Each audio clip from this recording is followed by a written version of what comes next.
ਸਤਿ ਸ੍ਰੀ ਅਕਾਲ ਜੀ। ਜੇਕਰ ਕਣਕ ਦੀ ਫਸਲ ਤੋਂ ਆਪਾਂ ਵੱਧ ਤੋਂ ਵੱਧ ਝਾੜ ਲੈਣਾ ਚਾਹੁੰਦੇ ਹਾਂ ਤਾਂ ਸਭ ਤੋਂ ਜ਼ਰੂਰੀ ਚੀਜ਼ ਹੈ ਖਾਦਾਂ ਦਾ ਸਹੀ ਇਸਤੇਮਾਲ। ਤਾਂ ਅੱਜ ਆਪਾਂ ਮਾਇਰਾਂ ਦੀਆਂ ਸਲਾਹਾਂ ਦੇ ਆਧਾਰ ਤੇ ਇੱਕ ਬਿਲਕੁਲ ਸਾਫ਼ ਤੇ ਸੌਖੀ ਗਾਈਡ ਤੇ ਨਜ਼ਰ ਮਾਰਾਂਗੇ ਜਿਹੜੀ ਇਸ ਕੰਮ 'ਚ ਆਪਣੀ ਪੂਰੀ ਮਦਦ ਕਰੇਗੀ। ਚਲੋ ਇੱਕ ਨਜ਼ਰ ਮਾਰੀਏ ਕਿ ਅੱਜ ਆਪਾਂ ਕੀ ਸਮਝਾਂਗੇ। ਸਭ ਤੋਂ ਪਹਿਲਾਂ ਤਾਂ ਬਿਜਾਈ ਵੇਲੇ ਸਹੀ ਨੀਂਵ ਕਿਵੇਂ ਰੱਖਣੀ ਹੈ ਉਸ ਬਾਰੇ ਗੱਲ ਕਰਾਂਗੇ।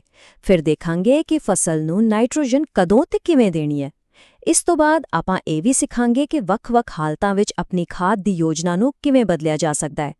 ਫਿਰ ਛੋਟੇ-ਛੋਟੇ ਤੱਤਾਂ ਦੀ ਘਾਟ ਨੂੰ ਕਿਵੇਂ ਪਹਿਚਾਨਣਾ ਹੈ ਤੇ ਅਖੀਰ ਵਿੱਚ ਝਾੜ ਵਧਾਉਣ ਲਈ ਕੁਝ ਖਾਸ ਨੁਕਤੇ ਸਾਂਝੇ ਕਰਾਂਗੇ। ਤਾਂ ਚਲੋ ਫਿਰ ਪਹਿਲੇ ਭਾਗ ਤੋਂ ਸ਼ੁਰੂ ਕਰਦੇ ਹਾਂ। ਦੇਖੋ, ਕਿਸੇ ਵੀ ਚੰਗੀ ਫਸਲ ਦੀ ਸ਼ੁਰੂਆਤ ਉਦੋਂ ਹੁੰਦੀ ਹੈ ਜਦੋਂ ਬਿਜਾਈ ਵੇਲੇ ਹੀ ਸਹੀ ਖੁਰਾਕ ਦਿੱਤੀ ਜਾਵੇ। ਜੇ ਨੀਂਹ ਹੀ ਕਮਜ਼ੋਰ ਰਹਿ ਗਈ ਨਾ ਤਾਂ ਬਾਅਦ ਵਿੱਚ ਜਿੰਨੀ ਮਰਜ਼ੀ ਮਿਹਨਤ ਕਰ ਲਓ ਉਹ ਗੱਲ ਨਹੀਂ ਬਣਦੀ। ਇਸ ਲਈ ਆਓ ਇਸ ਕੰਮ ਨੂੰ ਪਹਿਲਾਂ ਸਹੀ ਕਰੀਏ। ਤਾਂ ਦੇਖੋ, ਕੰਮ ਬਹੁਤ ਸੌਖਾ ਹੈ, ਬਸ ਧਿਆਨ ਨਾਲ ਸਮਝਣ ਦੀ ਲੋੜ ਹੈ। ਇੱਕ ਇੱਕ ਕਰਕੇ ਚੱਲਦੇ ਹਾਂ। ਸਭ ਤੋਂ ਪਹਿਲਾ ਤੇ ਸਭ ਤੋਂ ਜ਼ਰੂਰੀ ਕੰਮ ਮਿੱਟੀ ਦੀ ਪਰਖ ਕਰਾਉਣੀ ਤਾਂ ਕਿ ਪਤਾ ਲੱਗੇ ਕਿ ਜ਼ਮੀਨ ਮੰਗਦੀ ਕੀ ਹੈ, ਖਾਸ ਕਰਕੇ ਪੋਟਾਸ਼ੀਅਮ। ਫਿਰ ਜਦੋਂ ਬਿਜਾਈ ਕਰਨੀ ਹੈ ਤਾਂ ਫਾਸਫੋਰਸ ਤੇ ਪੋਟਾਸ਼ੀਅਮ ਦੋਵੇਂ ਡਰਿਲ ਨਾ ਪਾਉਣੇ ਹੈ। ਕਿਉਂ? ਤਾਂ ਕਿ ਖਾਦ ਸਿੱਧੀ ਬੀਜ ਦੇ ਕੋਲ ਪਹੁੰਚੇ, ਇੱਧਰ-ਉੱਧਰ ਨਾ ਖਿਲਰੇ। ਹੁਣ ਫਾਸਫੋਰਸ ਲਈ ਆਪਣੇ ਕੋਲ ਦੋ ਰਾਹ ਨੇ, ਜਾਂ ਤਾਂ 55 ਕਿਲੋ DAP ਪਾ ਲਓ ਜਾਂ ਫਿਰ 155 ਕਿਲੋ SSP। ਤੇ ਜੇ ਮਿੱਟੀ ਦੀ ਰਿਪੋਰਟ ਕਹਿੰਦੀ ਹੈ ਕਿ ਪੋਟਾਸ਼ ਚਾਹੀਦੀ ਹੈ ਤਾਂ ਨਾਲ 20 ਕਿਲੋ ਪੋਟਾਸ਼ ਵੀ ਪਾ ਦੇਣੀ ਹੈ। ਤੇ ਹਾਂ, ਇੱਕ ਗੱਲ ਹੋਰ, ਯੂਰੀਆ ਸ਼ੁਰੂ 'ਚ ਪਾਉਣੀ ਹੈ ਕਿ ਨਹੀਂ ਇਹ ਇਸ ਗੱਲ ਤੇ ਨਿਰਭਰ ਕਰਦਾ ਹੈ ਕਿ ਆਪਾਂ DAP ਵਰਤੀ ਹੈ ਜਾਂ SSP। ਇੱਕ ਬਹੁਤ ਜ਼ਰੂਰੀ ਗੱਲ ਹੈ ਜਿਹੜੀ ਸਮਝਣੀ ਪੈਣੀ ਹੈ। ਜੇ ਤੁਸੀਂ DAP ਪਾ ਰਹੇ ਹੋ ਤਾਂ ਯਾਦ ਰੱਖਿਓ ਕਿ ਉਹਦੇ ਵਿੱਚ ਨਾਈਟ੍ਰੋਜਨ ਪਹਿਲਾਂ ਤੋਂ ਹੀ ਹੁੰਦੀ ਹੈ। ਇਸ ਕਰਕੇ ਬਿਜਾਈ ਵੇਲੇ ਵੱਖਰੀ ਯੂਰੀਆ ਪਾਉਣ ਦੀ ਬਿਲਕੁਲ ਲੋੜ ਨਹੀਂ। ਪਰ ਜੇ ਤੁਸੀਂ SSP ਵਰਤ ਰਹੇ ਹੋ ਜਿਸ ਵਿੱਚ ਨਾਈਟ੍ਰੋਜਨ ਨਹੀਂ ਹੁੰਦੀ ਤਾਂ ਫਸਲ ਨੂੰ ਸ਼ੁਰੂਆਤੀ ਤਾਕਤ ਦੇਣ ਲਈ 20 ਕਿਲੋ ਯੂਰੀਆ ਪ੍ਰਤੀ ਏਕੜ ਪਾਉਣੀ ਲਾਜ਼ਮੀ ਹੈ। ਠੀਕ ਹੈ, ਤਾਂ ਨੀਂਹ ਰੱਖਣ ਤੋਂ ਬਾਅਦ ਹੁਣ ਵਾਰੀ ਆਉਂਦੀ ਹੈ ਫਸਲ ਦੇ ਵਾਧੇ ਨੂੰ ਹੁਲਾਰਾ ਦੇਣ ਦੀ। ਇਸ ਕਰਕੇ ਹੁਣ ਆਪਾਂ ਗੱਲ ਕਰਾਂਗੇ ਨਾਈਟ੍ਰੋਜਨ ਦੀ, ਜਿਹੜੀ ਕਿ ਫਸਲ ਦੇ ਵਾਧੇ ਲਈ ਸਭ ਤੋਂ ਜ਼ਰੂਰੀ ਖੁਰਾਕ ਹੈ। ਤੇ ਇਹ ਕਦੋਂ ਦੇਣੀ ਚਾਹੀਦੀ ਹੈ? ਜੇ ਕਣਕ ਸਮੇਂ ਸਿਰ ਬੀਜੀ ਹੈ ਤਾਂ ਬਸ ਇੱਕ ਨੰਬਰ ਯਾਦ ਰੱਖਣਾ ਹੈ, 45 ਕਿਲੋ। ਇਹ 45 ਕਿਲੋ ਯੂਰੀਆ ਪ੍ਰਤੀ ਏਕੜ ਦੀ ਕੁੱਲ ਮਾਤਰਾ ਹੈ। ਪਰ ਇਹਨੂੰ ਇਕੱਠਾ ਨਹੀਂ ਪਾਣਾ, ਇਹਨੂੰ ਦੋ ਬਰਾਬਰ ਹਿੱਸਿਆਂ ਵਿੱਚ ਵੰਡਣਾ ਹੈ, ਅੱਧੀ ਪਹਿਲੇ ਪਾਣੀ ਨਾਲ ਤੇ ਬਾਕੀ ਅੱਧੀ ਦੂਜੇ ਪਾਣੀ ਨਾਲ। ਇਸ ਤਰ੍ਹਾਂ ਕਰਨ ਨਾਲ ਫਸਲ ਨੂੰ ਲੋੜ ਮੁਤਾਬਿਕ ਖੁਰਾਕ ਮਿਲਦੀ ਰਹਿੰਦੀ ਹੈ। ਪਰ ਆਪਾਂ ਸਾਰੇ ਜਾਣਦੇ ਹਾਂ ਕਿ ਖੇਤੀ 'ਚ ਮੌਸਮ ਕਦੇ ਵੀ ਆਪਣੇ ਹੱਥ 'ਚ ਨਹੀਂ ਹੁੰਦਾ। ਮੰਨ ਲਓ ਮੀਂਹ ਪੈ ਗਿਆ ਤੇ ਦੂਜਾ ਪਾਣੀ ਲੇਟ ਹੋ ਗਿਆ, ਫਿਰ ਕੀ ਕਰਾਂਗੇ? ਘਬਰਾਉਣ ਦੀ ਲੋੜ ਨਹੀਂ, ਬਸ ਪਾਣੀ ਦੀ ਉਡੀਕ ਨਹੀਂ ਕਰਨੀ। ਬਿਜਾਈ ਤੋਂ 55 ਦਿਨਾਂ ਬਾਅਦ ਯੂਰੀਆ ਦਾ ਛਿੱਟਾ ਦੇ ਦਿਓ। ਇਸ ਨਾਲ ਫਸਲ ਭੁੱਖੀ ਨਹੀਂ ਰਹੇਗੀ ਤੇ ਉਸ ਦਾ ਵਾਧਾ ਵੀ ਨਹੀਂ ਰੁਕੇਗਾ। ਜੇ ਕਿਤੇ ਖੇਤ ਵਿੱਚ ਪਾਣੀ ਖੜ ਜਾਵੇ ਤਾਂ ਜ਼ਮੀਨ ਵਿੱਚ ਪਾਈ ਯੂਰੀਆ ਕਿਸੇ ਕੰਮ ਦੀ ਨਹੀਂ ਰਹਿੰਦੀ। ਅਜਿਹੇ ਹਾਲਾਤ ਵਿੱਚ ਆਪਾਂ ਫਸਲ ਨੂੰ ਪੱਤੀਆਂ ਰਾਹੀਂ ਸਿੱਧੀ ਖੁਰਾਕ ਦੇਣੀ ਹੈ, ਜਿਸ ਨੂੰ ਫੋਲੀਅਰ ਸਪਰੇ ਕਹਿੰਦੇ ਹੈ। 15 ਕਿਲੋ ਯੂਰੀਆ ਨੂੰ 200 ਲੀਟਰ ਪਾਣੀ ਵਿੱਚ ਘੋਲੋ ਤੇ 2 ਸਪਰੇਆਂ ਕਰੋ, ਪਹਿਲੀ 42 ਦਿਨਾਂ ਤੇ ਦੂਜੀ 54 ਦਿਨਾਂ ਤੇ। ਵਧੀਆ ਨਤੀਜੇ ਲਈ ਸਪਰੇ ਕ੍ਰਿਸ ਕ੍ਰਾਸ ਕਰਨੀ ਹੈ, ਮਤਲਬ ਇੱਕ ਵਾਰ ਖੇਤ ਦੀ ਲੰਬਾਈ 'ਚ ਤੇ ਦੂਜੀ ਵਾਰ ਚੌੜਾਈ 'ਚ, ਤਾਂ ਕਿ ਕੋਈ ਵੀ ਬੂਟਾ ਨਾ ਰਹੇ। ਇੱਕ ਚੰਗੀ ਯੋਜਨਾ ਉਹ ਨਹੀਂ ਹੁੰਦੀ ਜਿਹੜੀ ਪੱਥਰ ਤੇ ਲਕੀਰ ਹੋਵੇ, ਬਲਕਿ ਉਹ ਜਿਹੜੀ ਸਮੇਂ ਮੁਤਾਬਿਕ ਬਦਲ ਸਕੇ। ਇਸ ਭਾਗ ਵਿੱਚ ਆਪਾਂ ਦੇਖਾਂਗੇ ਕਿ ਵੱਖ-ਵੱਖ ਜ਼ਮੀਨਾਂ ਤੇ ਬਿਜਾਈ ਦੇ ਸਮੇਂ ਦੇ ਹਿਸਾਬ ਨਾਲ ਆਪਣੀ ਖਾਦ ਦੀ ਯੋਜਨਾ ਵਿੱਚ ਕਿਵੇਂ ਫੇਰਬਦਲ ਕਰਨਾ ਹੈ। ਆਹ ਦੋ ਹਾਲਾਤ ਬਹੁਤ ਆਮ ਨੇ ਜਿੱਥੇ ਆਪਾਂ ਨੂੰ ਯੋਜਨਾ ਬਦਲਣੀ ਪੈਂਦੀ ਹੈ। ਪਹਿਲਾ, ਕਲਰ ਵਾਲੀ ਜ਼ਮੀਨ। ਉੱਥੇ ਮਿੱਟੀ ਦੀ ਸਿਹਤ ਠੀਕ ਨਾ ਹੋਣ ਕਰਕੇ ਬੂਟੇ ਖੁਰਾਕ ਚੰਗੀ ਤਰ੍ਹਾਂ ਨਹੀਂ ਲੈ ਪਾਉਂਦੇ। ਇਸ ਲਈ ਆਪਾਂ ਨੂੰ 25% ਵੱਧ ਨਾਈਟ੍ਰੋਜਨ ਦੇਣੀ ਪੈਂਦੀ ਹੈ। ਦੂਜੇ ਪਾਸੇ, ਜੇ ਫਸਲ ਲੇਟ ਬੀਜੀ ਹੈ ਤਾਂ ਉਹਦਾ ਵਾਧੇ ਦਾ ਸਮਾਂ ਘਟ ਜਾਂਦਾ ਹੈ। ਉਹ ਪੂਰੀ ਖੁਰਾਕ ਵਰਤ ਹੀ ਨਹੀਂ ਸਕਦੀ। ਇਸ ਲਈ ਆਪਾਂ ਨੂੰ 25% ਘੱਟ ਨਾਈਟ੍ਰੋਜਨ ਦੇਣੀ ਚਾਹੀਦੀ ਹੈ। ਬਹੁਤ ਸੌਖਾ ਪਰ ਬਹੁਤ ਜ਼ਰੂਰੀ ਫੇਰਬਦਲ ਹੈ ਇਹ। ਪਰ ਕਈ ਵਾਰ ਕੀ ਹੁੰਦਾ ਹੈ ਕਿ ਆਪਾਂ ਸਭ ਕੁਝ ਸਹੀ ਕੀਤਾ, ਪੂਰੇ ਯੂਰੀਆ ਪਾ ਦਿੱਤੀ, ਪਰ ਫਸਲ ਫਿਰ ਵੀ ਪੀਲੀ ਪੈ ਰਹੀ ਹੈ। ਇਹ ਇੱਕ ਐਮਰਜੈਂਸੀ ਵਾਲੀ ਸਥਿਤੀ ਹੈ।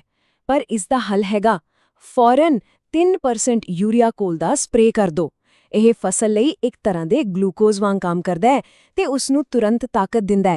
ਹੁਣ ਆਪਾਂ ਆਪਣਾ ਧਿਆਨ ਉਨ੍ਹਾਂ ਛੋਟੇ ਤੱਤਾਂ ਤੇ ਲਿਆਉਂਦੇ ਹਾਂ ਜਿਨ੍ਹਾਂ ਨੂੰ ਸੂਖਮ ਤੱਤ ਕਿਹਾ ਜਾਂਦਾ ਹੈ। ਭਾਵੇਂ ਫਸਲ ਨੂੰ ਇਹ ਥੋੜੀ ਮਾਤਰਾ ਵਿੱਚ ਚਾਹੀਦੇ ਨੇ, ਪਰ ਇਹਨਾਂ ਦੀ ਘਾਟ ਝਾੜ ਨੂੰ ਵੱਡਾ ਨੁਕਸਾਨ ਪਹੁੰਚਾ ਸਕਦੀ ਹੈ। ਆਓ ਸਿੱਖੀਏ ਕਿ ਇਹਨਾਂ ਦੀ ਘਾਟ ਨੂੰ ਕਿਵੇਂ ਪਛਾਣਨਾ ਤੇ ਠੀਕ ਕਰਨਾ ਹੈ। ਮੈਂਗਨੀਜ਼ ਦੀ ਘਾਟ ਇੱਕ ਆਮ ਸਮੱਸਿਆ ਹੈ, ਖਾਸ ਕਰਕੇ ਹਲਕੀਆਂ ਜ਼ਮੀਨਾਂ 'ਚ। ਇਸ ਨੂੰ ਪਛਾਣਨ ਲਈ ਬੂਟੇ ਦੇ ਵਿਚਕਾਰਲੇ ਪੱਤਿਆਂ ਨੂੰ ਗੌਰ ਨਾਲ ਦੇਖੋ। ਤੁਹਾਨੂੰ ਹਰੀਆਂ ਨਾੜੀਆਂ ਦੇ ਵਿਚਕਾਰ ਧੱਬੇ ਦਿਸਣਗੇ, ਜਿਹੜੇ ਬਾਅਦ 'ਚ ਲੰਮੀਆਂ ਧਾਰੀਆਂ ਬਣ ਜਾਂਦੇ ਨੇ। ਇਹ ਬਿਲਕੁਲ ਰੇਲ ਦੀਆਂ ਪਟੜੀਆਂ ਵਾਂਗ ਲੱਗਦੇ ਨੇ। ਆਹੀ ਇਸ ਦੀ ਸਭ ਤੋਂ ਵੱਡੀ ਨਿਸ਼ਾਨੀ। ਖੁਸ਼ੀ ਦੀ ਗੱਲ ਇਹ ਹੈ ਕਿ ਇਸ ਦਾ ਹੱਲ ਬਹੁਤ ਕਾਰਗਰ ਹੈ। 1 ਕਿਲੋ ਮੈਂਗਨੀਜ਼ ਸਲਫੇਟ ਨੂੰ 200 ਲੀਟਰ ਪਾਣੀ ਵਿੱਚ ਘੋਲ ਕੇ ਸਪਰੇਅ ਕਰੋ। ਪਹਿਲਾ ਸਪਰੇਅ ਪਹਿਲੇ ਪਾਣੀ ਤੋਂ ਕੁਝ ਦਿਨ ਪਹਿਲਾਂ ਕਰ ਦਿਓ ਤੇ ਜੇ ਲੋੜ ਪਵੇ ਤਾਂ ਹਫ਼ਤੇ ਦੇ ਫਰਕ ਤੇ 3 ਹੋਰ ਸਪਰੇਆਂ ਕਰੋ। ਤੇ ਇੱਕ ਗੱਲ ਹਮੇਸ਼ਾ ਪੱਲੇ ਬੰਨ੍ਹ ਲਓ, ਮੈਂਗਨੀਜ਼ ਹਮੇਸ਼ਾ ਸਪਰੇਅ ਹੀ ਕਰਨੀ ਹੈ।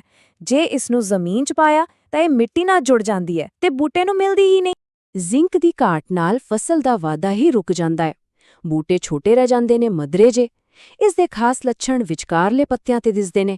ਉਹ ਪੀਲੇ ਪੈ ਜਾਂਦੇ ਨੇ, ਫਿਰ ਕਮਜ਼ੋਰ ਹੋ ਕੇ ਟੁੱਟ ਜਾਂਦੇ ਨੇ ਤੇ ਹੇਠਾਂ ਵੱਲ ਲਮਕਣ ਲੱਗ ਪੈਂਦੇ ਨੇ। ਜ਼ਿੰਕ ਦੀ ਘਾਟ ਨਾਲ ਨਜਿੱਠਣ ਲਈ ਆਪਣੇ ਕੋਲ 2 ਤਰੀਕੇ ਨੇ, ਇੱਕ ਰੋਕਥਾਮ ਲਈ ਤੇ ਦੂਜਾ ਇਲਾਜ ਲਈ। ਰੋਕਥਾਮ ਲਈ ਬਜਾਈ ਵੇਲੇ ਹੀ 25 ਕਿਲੋ ਜ਼ਿੰਕ ਸਲਫੇਟ ਪ੍ਰਤੀ ਏਕੜ ਜ਼ਮੀਨ 'ਚ ਪਾ ਦਿਓ। ਇਹ ਲੰਬੇ ਸਮੇਂ ਦਾ ਹੱਲ ਹੈ, 2-3 ਸਾਲ ਚੱਲ ਜਾਂਦਾ ਹੈ। ਪਰ ਜੇ ਘਾਟ ਖੜੀ ਫਸਲ 'ਚ ਦਿਸੇ ਤਾਂ ਫੌਰੀ ਇਲਾਜ ਲਈ 0.5% ਜ਼ਿੰਕ ਸਲਫੇਟ ਦੇ ਘੋਲ ਦਾ ਸਪਰੇਅ ਕਰੋ। ਇਸ ਨੂੰ ਬਣਾਉਣ ਲਈ 1 ਕਿਲੋ ਜ਼ਿੰਕ ਸਲਫੇਟ ਤੇ ਅੱਧਾ ਕਿਲੋ ਅਣਬੁਝਿਆ ਚੂਨਾ 200 ਲੀਟਰ ਪਾਣੀ ਵਿੱਚ ਮਿਲਾਉਣਾ ਹੈ। ਸਲਫਰ ਦੀ ਘਾਟ ਦੇ ਲੱਛਣਾਂ 'ਚ ਕਈ ਵਾਰ ਲੋਕ ਨਾਈਟ੍ਰੋਜਨ ਦੀ ਘਾਟ ਦਾ ਭੁਲੇਖਾ ਖਾ ਜਾਂਦੇ ਨੇ, ਪਰ ਇੱਕ ਵੱਡਾ ਫਰਕ ਹੈ।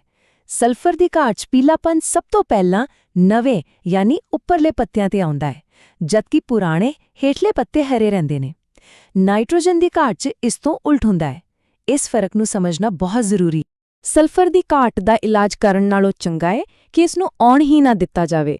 ਇਸ ਲਈ ਬਿਜਾਈ ਤੋਂ ਪਹਿਲਾਂ ਹੀ 100 ਕਿਲੋ ਜਿਪਸਮ ਜਾਂ 18 ਕਿਲੋ ਬੈਂਟੋਨਾਈਟ ਸਲਫਰ ਪ੍ਰਤੀ ਏਕੜ ਪਾ ਦਿਓ। ਇਹ ਕੰਮ ਉਦੋਂ ਹੋਰ ਵੀ ਜ਼ਰੂਰੀ ਹੋ ਜਾਂਦਾ ਹੈ ਜਦੋਂ ਆਪਾਂ ਫਾਸਫੋਰਸ ਲਈ DAP ਵਰਤ ਰਹੇ ਹੋਈਏ। ਯਾਦ ਰੱਖਿਓ, SSP ਵਿੱਚ ਤਾਂ ਸਲਫਰ ਹੁੰਦਾ ਹੈ, ਪਰ DAP ਵਿੱਚ ਨਹੀਂ। ਇਸ ਲਈ DAP ਵਾਲਿਆਂ ਨੂੰ ਸਲਫਰ ਵੱਖਰੇ ਤੌਰ ਤੇ ਪਾਉਣਾ ਹੀ ਪੈਣਾ ਹੈ। ਹੁਣ ਆਓ ਆਪਾਂ ਉਹਨਾਂ ਸਾਰੀਆਂ ਗੱਲਾਂ ਦਾ ਨਿਚੋੜ ਕੱਢੀਏ ਜੋ ਇੱਕ ਚੰਗੀ ਫਸਲ ਲਈ ਸਭ ਤੋਂ ਜ਼ਰੂਰੀ ਨੇ। ਇਹ ਉਹ ਨੁਕਤੇ ਨੇ ਜਿਹੜੇ ਅਸਲ ਵਿੱਚ ਝਾੜ ਤੇ ਵੱਡਾ ਅਸਰ ਪਾਉਂਦੇ ਨੇ। ਚਲੋ 4 ਸਭ ਤੋਂ ਜ਼ਰੂਰੀ ਗੱਲਾਂ ਨੂੰ ਦੁਬਾਰਾ ਯਾਦ ਕਰੀਏ।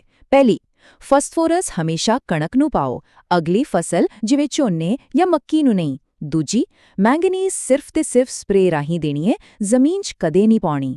ਤੀਜੀ, ਜੇ ਪਿਛਲੀ ਫਸਲ ਨੂੰ ਜ਼ਿੰਕ ਪਾਇਆ ਸੀ ਤਾਂ ਕਣਕ ਨੂੰ ਸ਼ਾਇਦ ਦੁਬਾਰਾ ਲੋੜ ਨਾ ਪਵੇ।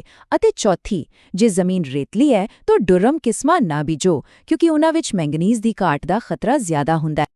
ਆਪਣਾ ਮਕਸਦ ਸਿਰਫ ਝਾੜ ਵਧਾਉਣਾ ਹੀ ਨਹੀਂ, ਬਲਕਿ ਫਸਲ ਦੀ ਕੁਆਲਿਟੀ ਨੂੰ ਵੀ ਵਧੀਆ ਕਰਨਾ ਹੈ।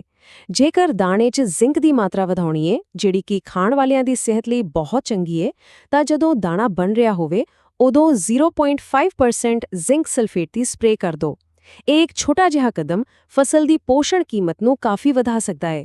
ਤਾਂ ਇਹ ਸਾਰੀ ਗੱਲਬਾਤ ਤੋਂ ਬਾਅਦ ਆਖਰੀ ਸਵਾਲ ਆਪਣੇ ਆਪ ਨੂੰ ਪੁੱਛਣ ਵਾਲਾ ਇਹ ਹੈ ਕਿ ਕੀ ਆਪਾਂ ਸਿਰਫ ਫਸਲ ਦਾ ਢਿੱਡ ਭਰ ਰਹੇ ਹਾਂ ਜਾਂ ਸੱਚਮੁੱਚ ਉਸ ਦੀ ਪੂਰੀ ਸਮਰੱਥਾ ਨੂੰ ਬਾਹਰ ਕੱਢ ਰਹੇ ਹਾਂ।